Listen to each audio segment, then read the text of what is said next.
The government plans a massive increase in capital spending with scope still for tax cuts.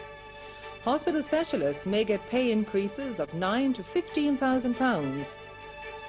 Renewed pressure on Baghdad, the UN Security Council votes to strengthen sanctions.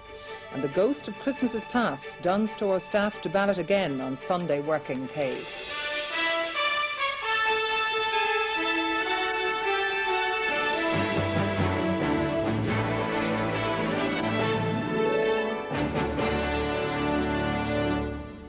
Good evening and welcome. The Minister for Finance, Charlie McCreevy, has published the government's spending plans for 1998. According to the Book of Estimates for next year, day-to-day government spending, including the cost of servicing the national debt, will rise by just 1.8%. This is substantially below the 4% spending limit set out in the programme for government. However, the government has decided to allow capital spending on infrastructural projects to grow by a massive 17.5%, totally disregarding the 5% capital spending limit set out in the programme for government.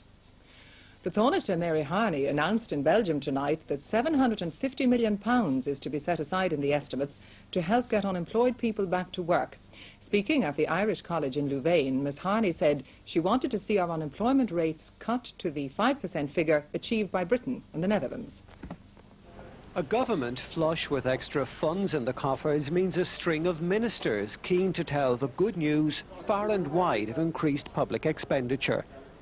Tonight at the Irish College in Leuven, Taoiseach Mary Harney announced government expenditure on getting unemployed people back to work will rise to £750 million next year.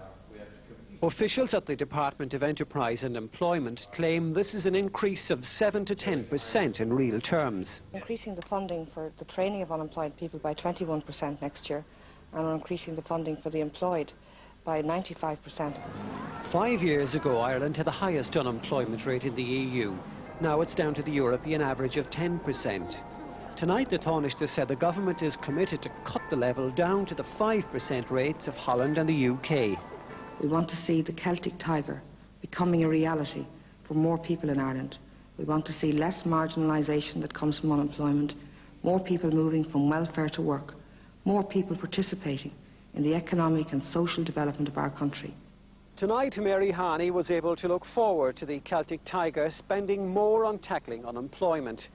But tomorrow she'll be on the defensive as EU industry ministers and the European Commission step up the pressure for changes in our low corporation tax and industry grant aid regimes. The Exchequer could have £1.5 billion more at its disposal next year compared with this year. That money can either be spent, saved or given away in tax cuts. Today we found out how much the government is planning to spend. The plan is to allow day-to-day spending, including the cost of servicing the national debt, to rise by £251 million to £14.1 billion, an increase of 1.8%. Capital expenditure on infrastructural projects is going to be allowed to rise by £295 million to £1,985 million, an increase of 17.5%. In total, overall spending is going to go up by £546 million to £16.1 billion, an increase overall of 3.5%. Out of this, social welfare spending will rise by £122 million. Health spending will go up by £98 million. Spending on defence will go up by £50 million, on enterprise and employment by £31 million, and on justice by £13 million. By more public sector pay increases, the government is limited in what it can do in other areas of very necessary social expenditure. Well, come on, it isn't just public sector pay which has limited your growth in expenditure on other areas of social expenditure apart from pay, because your growth in spending is only 1.8%, well below your target. You chose not to increase spending on those services. Well, I did. And you could have done a lot more. I could have done so, but I would believe that would be totally irresponsible. I think I am strongly of the view, not alone since I became Minister for Finance, but all of my adult political career, that you cannot keep increasing public expenditure at the rate we've been doing in recent years. He's juggling at a rate never juggled before, and the scope for juggling is going to run out very quickly when the disciplines of the EMU come on board, and we have to have an accountancy system which is far more transparent. He didn't have to juggle, really. because he's got the money at his disposal, and he could have come up front in a transparent way and stated very clearly what his intentions are.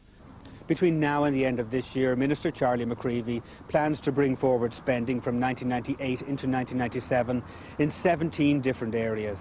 This caused an element of disquiet among reporters at today's press briefing because it has the effect of making next year's increase in spending appear lower than it otherwise might be. For instance, secondary school teachers are currently paid on the 5th day of each month for work done the month before. But from next month, Minister McCreevy will change their payment date to the last working day of each month. The effect of this is to reduce the spending on teacher salaries by £33 million next year, although in reality there will have been no change in overall expenditure whatsoever. Hospital consultants are in line for